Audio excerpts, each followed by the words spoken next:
Assalamualaikum warahmatullahi wabarakatuh. Perkenalkan, nama saya Nurintar Herani, NPM 22082600205.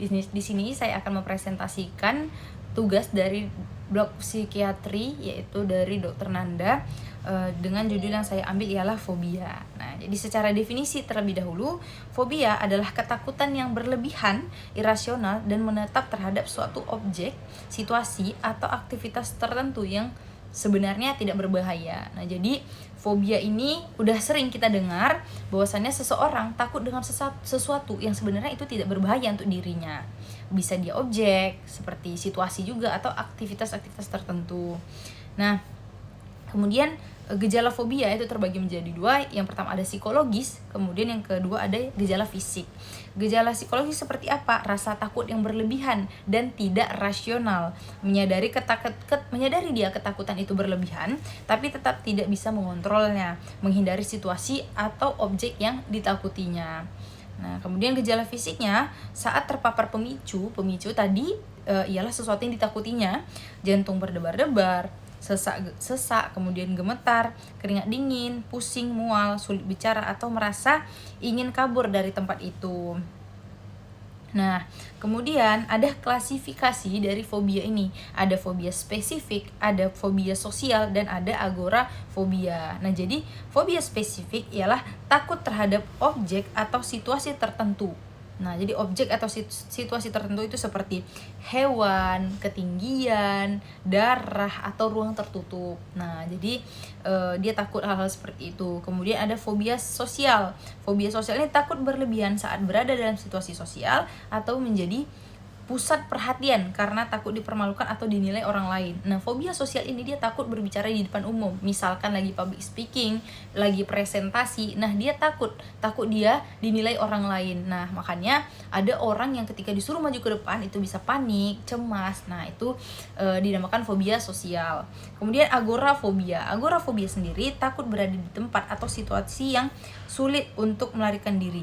Bila muncul gejala cemas, misalnya keramaian, transportasi umum, ruang terbuka. Nah, jadi agorafobia ini kayak tempat-tempat tertentu gitu, misalkan di transportasi umum, kayak keramaian, pasar. Nah, itu takut dia, fobia dia. Nah, itu disebut agorafobia. Nah, jadi ada jenis-jenis dari fobia spesifik. Nah, jadi subklasifikasinya dari fobia spesifik itu ada fobia hewan, animal type. Nah, kemudian kayak misalkan takut laba-laba itu disebut arachnofobia. Kemudian opidiofobia, takut sama ular.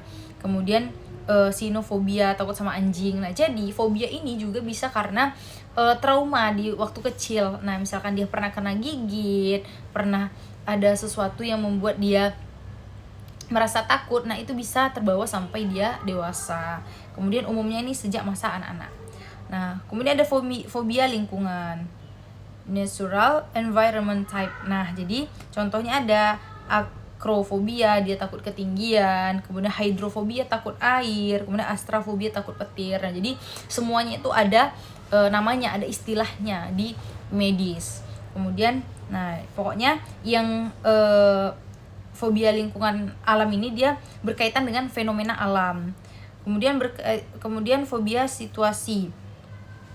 Nah, contohnya itu takut ruangan sempit, ada klaustrofobia. Kemudian aerofobia, takut sama terbang, misalkan naik pesawat. Kemudian ada niktofobia, takut gelap. Nah, ini muncul saat situasi spesifik.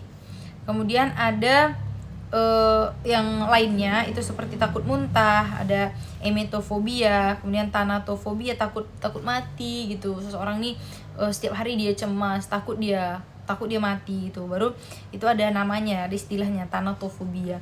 Kemudian ada kolrofobia, takut badut gitu. Kemudian nah tidak termasuk kategori di sini, cuman tetap signifikan yang ada yang barusan aku sebut. Kemudian